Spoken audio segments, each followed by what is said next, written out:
Universal Center for Renovation presents historical and biblical Israelites. This video is strictly for educational purposes and commentary. This video is a biblical and secular historical literature, so enjoy.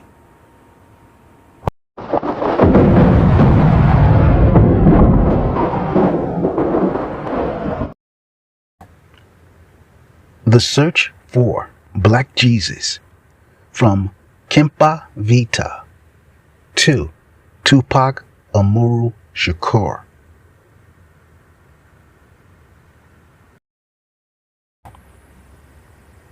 The cover of the Don Illuminati, the 7-Day Theory, presents Tupac crucified, draped in a white loincloth, his body marked with wounds, and his gaze cast downward, an unmistakable evocation of the crucifixion of Jesus Christ. Yet, unlike traditional European depictions, Tupac's image is unequivocally black, connecting him to centuries of so-called Black, Caribbean, and Latin American struggles. This visual framing transforms him into a modern Black Messiah, a figure who embodies suffering, resistance, and redemption for his community. The image of Jesus Christ under his true biblical image is so powerful that Tupac and the Outlaws also published a song called Black Jesus. Here is a few lines from the song. Searching for Black Jesus. Me, I'm a thug. Thugs, we praise Black Jesus all day. Can't even bend my knees, just a lost cloud. Black Jesus. Give me a reason to survive in this earthly hell. Will it matter if I cease to exist? Black Jesus. We got our own race, culture, religion. Rebelling against the system commenced to lynching. History repeats itself. Nothing new. In school, I knew everything I read wasn't true. Black Jesus. I was born an inmate, wanting to escape the prison. Went to church, but don't understand it. They underhanded. Trapped, black, scarred and barred. Searching for truth where it's hard to find God. We believe in you, everything you do. Just want to let you know how we feel, Black Jesus. Searching for Black Jesus. It's hard. It's hard. We need help out here. So we searching for Black Jesus. It's like a saint that we pray to in the ghetto to get us through. Tupac Shakur, born June 16, 1971. He passed away September 13, 1996.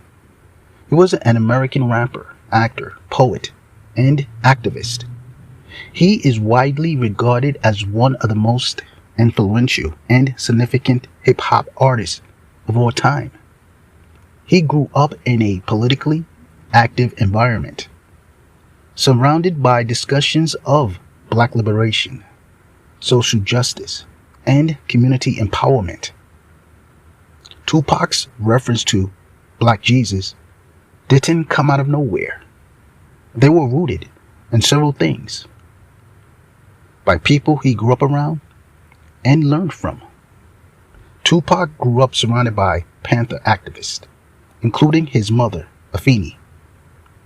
The Panthers often spoke about rejecting Eurocentric images of Jesus, emphasizing Jesus as a brown-skinned, oppressed revolutionary. This idea of a Jesus as black or non-white was already circulating in Black liberation movements in the 1960s and 70s, long before Tupac was born. So he likely heard versions of this idea as a child. Biblically and in actual history, Jesus was a Jew from 1st century Palestine. So he would not have looked like the later Europeanized, pale, blue-eyed images that became common in Western art. Many theologians and historians argue that recovering Jesus as a brown-skinned, dark-skinned man who lived in Jerusalem in a time when Jerusalem was occupied by the Romans, and who was a righteous man and who was standing with the oppressed children of Israel at the time, has deep spiritual and political power, especially for communities crushed by racism and poverty. This is why images of a non-white Jesus can feel liberating rather than just cosmetic.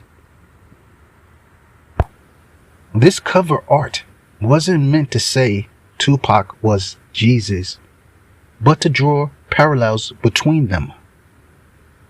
Tupac felt betrayed by those close to him, also being judged wrongly by society, being a martyr-like figure for his community. Tupac often framed himself as someone who was sacrificed by the media, the justice system, and the music industry. Much like he felt black and brown people also fit this type. They were collectively crucified by American society. Jesus as a black figure in the black and Latin American subconscious is real and has deep historical connection with Kimpa, Vita, and with those that believed in Black Christ in the kingdom of Congo and who were expelled and sent to the Americas as slaves. This is something very real, very deep, and very old in the so-called diaspora imagination of so-called Black and Latino peoples. The idea of Jesus as Black was rooted not in modern political discussions, but in so-called African Christianity, long before the Atlantic slave trade.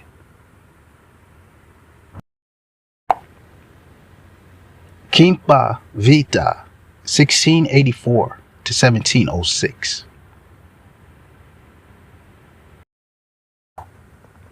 Christianity in Central Africa existed for centuries before slavery. The Kingdom of Congo adopted a Roman Portuguese form of Christianity in the late 1400s, long before most so-called Africans arrived in the Americas. It was not a European imposed religion at first. Congolese elites and common people creatively indigenized Christianity, blending it with local spirituality. By the 16th to the 1700s, many Congolese Christians already imagined Jesus as a so-called Black man or a man of color. So the Black Christ is not a reaction to whiteness. It came from so-called African Christians. Kimpa, Vita, 1684 to 1706, and the Antonian Movement, 1704 to 1706.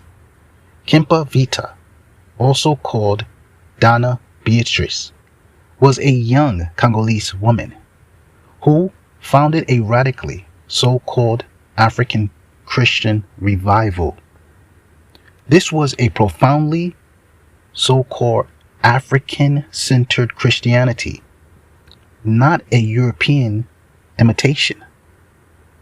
Kimpa Vita's movement spread rapidly among enslaved people, commoners, and even some nobles. It deeply threatened Portuguese colonial and missionary control of the Kingdom of Congo in Central Africa. The Portuguese and Catholic authorities violently suppressed her movement. Kimpa Vita was unalived in the year 1706. Many of her followers were captured, condemned, and sold into slavery.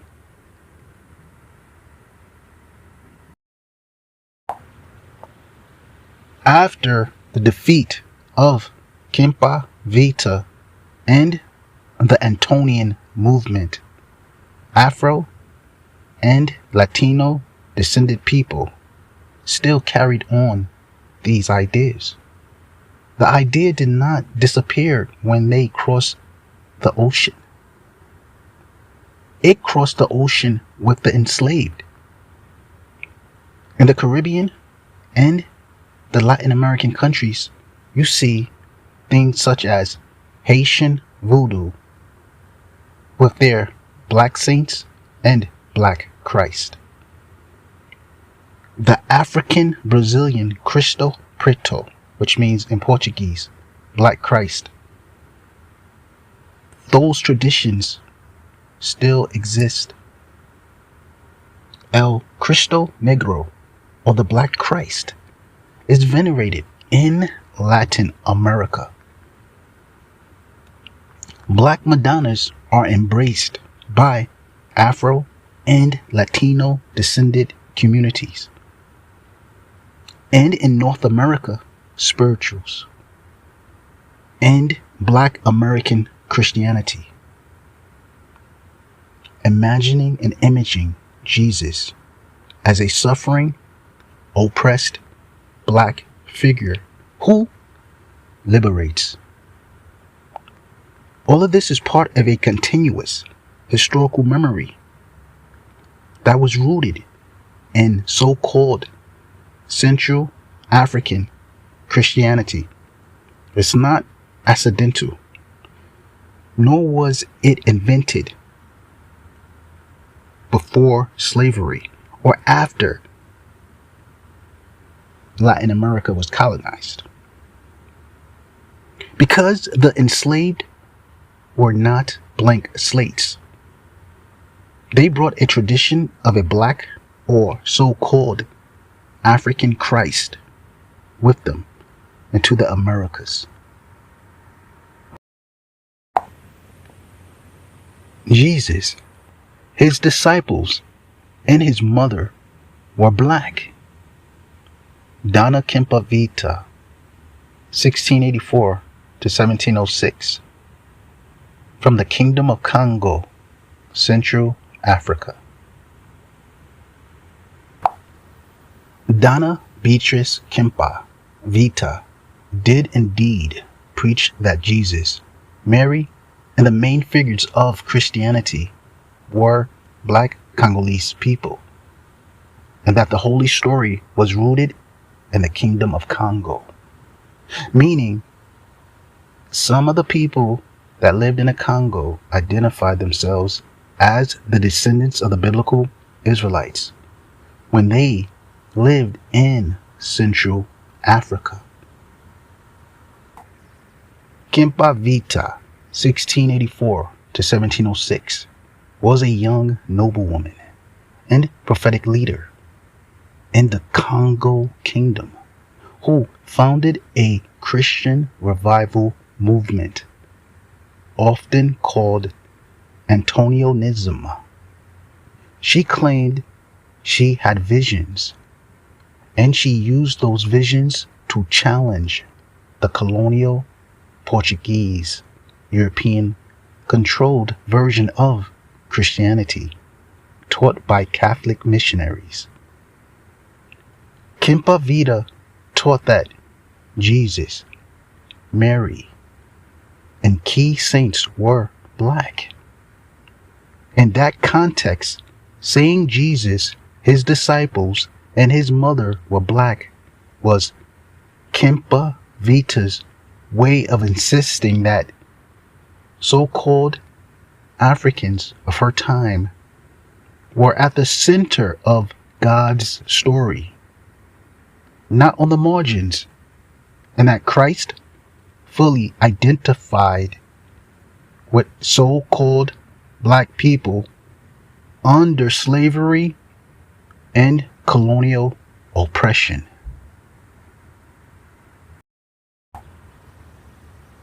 In history, the black church and black cultural traditions have often emphasized Jesus as a suffering servant, relatable to the oppressed. They taught biblical narratives of deliverance, like the Exodus spirituals that they sung. This makes crucifixion imagery especially powerful. For many black Americans, Jesus is not simply a religious figure. He symbolizes oppression, unjust persecution, hope, and resurrection. Survival despite suffering. When Tupac used this imagery, he was tapping into that collective memory and shared emotional symbolism. Tupac explicitly said the cover was meant to symbolize how the media, the government, police, FBI, surveillance, the music industry, and even former friends had crucified him. He was expressing that he felt targeted, misunderstood, and sacrificed while trying to speak for the people. Under the name Machiavelli, Tupac embraced themes of betrayal, political manipulation, and rebirth through suffering.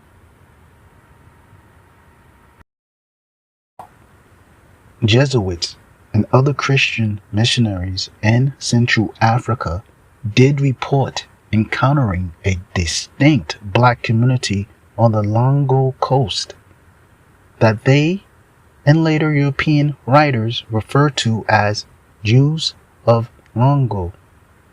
And some sources connect a group called the Bavumbu or Mavumbu with this tradition. Portuguese Catholic missionaries, including Jesuits, were actively seeking to convert this community in the Longo region, including those labeled as Jews of Longo or Black Portuguese. During the 16th to 18th centuries, with varying degrees of success amid local resistance and civil wars, these Portuguese Catholic missionaries did convert many of these people. Catholic missionaries baptized Longo kings and thousands of their subjects. Portuguese Catholic Christianity did face pushback, leading to civil wars in Central Africa, where so-called black Christian factions rebelled against Portuguese Catholic Christianity.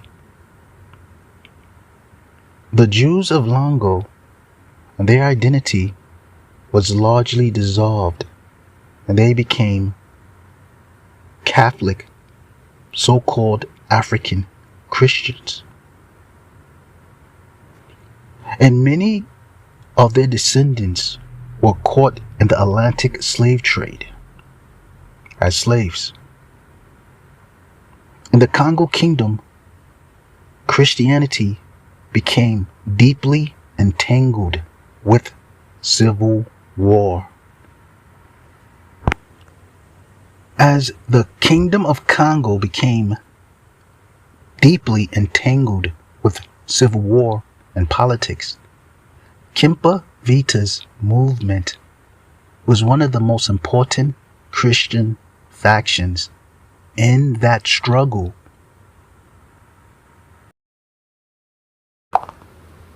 The Christian Antonine sect in Africa and the Americas. Donna Kimpa Vita, 1684 to 1706, and the Antonian movement. Kimpa Vita was a young Congolese noble woman and spiritual leader who taught that Jesus Christ, the Virgin Mary, and Christian saints were so-called Africans, meaning so-called black people. She sought to reunify the Congo Kingdom in Central Africa, which had been devastated by internal wars and the slave trade. And she tried to end European Portuguese interference. She taught that God cared deeply for so-called African people and for their identity as the holy people of the Bible. Her teachings were not merely religious, they were political and anti-colonial. Her core claim was Jesus was black. Christianity belonged to a so-called African group of people, and so-called Africans had a divine mandate to reclaim their destiny. They were Israelites living in Africa. This was revolutionary. It caused a civil war in the Kingdom of Congo.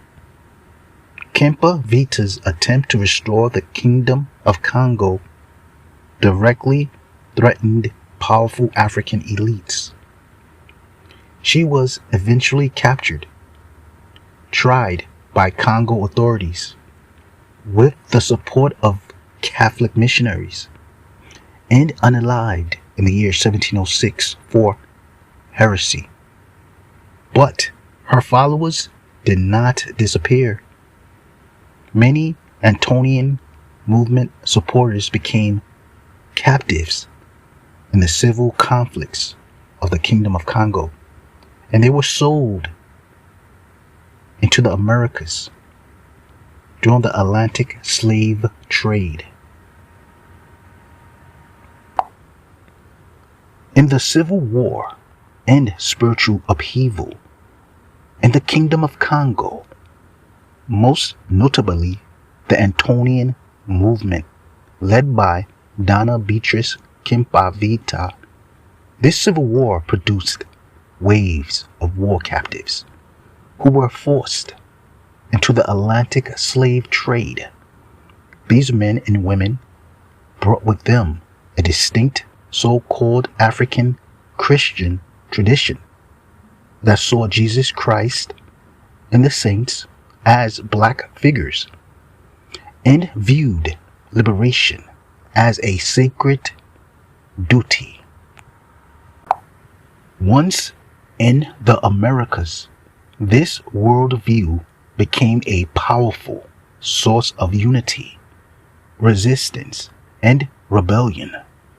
Congolese fighters helped lead some of the earliest and most consequential slave revolts, such as the Jamaican Maroon Wars, the 1712 New York Uprising, the 1739 Stonewall Rebellion, and the Haitian Revolution, laying the spiritual and political foundations for black liberation movements throughout the Western hemisphere. This lineage of a suffering yet defiant Black Christ was reborn in the diaspora. It continued to inspire freedom struggles across centuries. Its legacy can be felt in abolitionism, the Black church traditions, civil rights movements, and the cultural expressions of the so-called African diasporas in North Central and South America and the Caribbean. In the modern era, this tradition resurfaces in the life, music, and imagery of Tupac Shakur. Through his innovations of Black Jesus, his martyr-like symbolism, and his outspoken advocacy for the oppressed, Tupac stands as a contemporary embodiment of this long diasporic lineage, a cultural heir to the visions of liberation, resistance, and spiritual rebellion.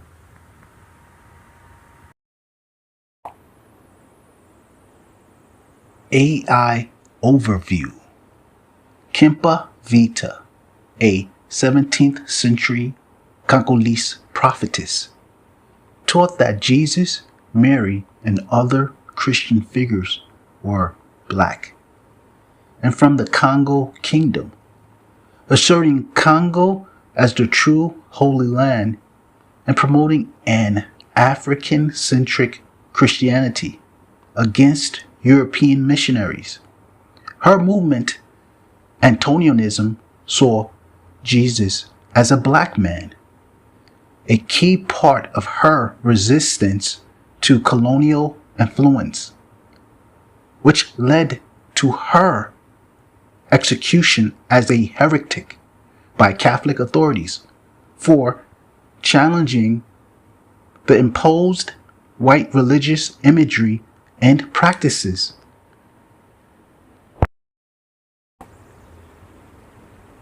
Key aspects of Kimpa Vita's beliefs: Black Christ and Holy Land.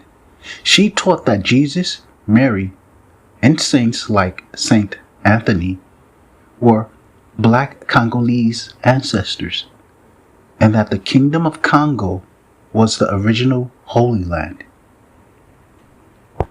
We understand that what she really meant was the people of the Kingdom of Congo came from the Holy Land in Israel. Rejection of white Catholicism. Kimpa Vita opposed the imported Catholicism, seeing the white missionaries as symbols of oppression and advocating for indigenous religious traditions. Antonianism. Her movement blended Christianity with African spiritual practices, promoting Black self-reliance and African nationalism. Spiritual warfare.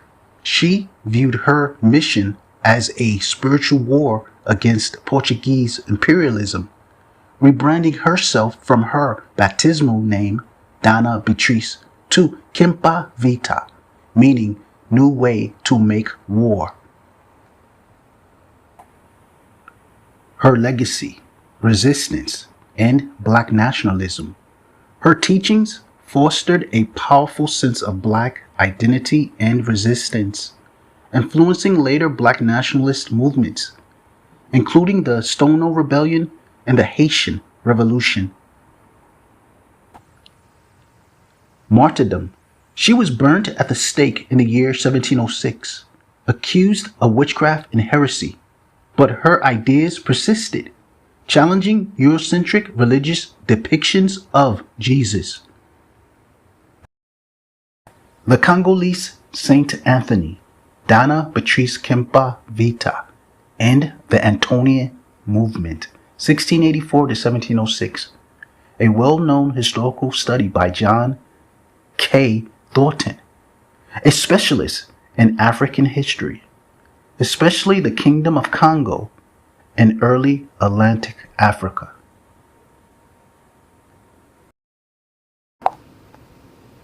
Dana, Kimpa, Vita,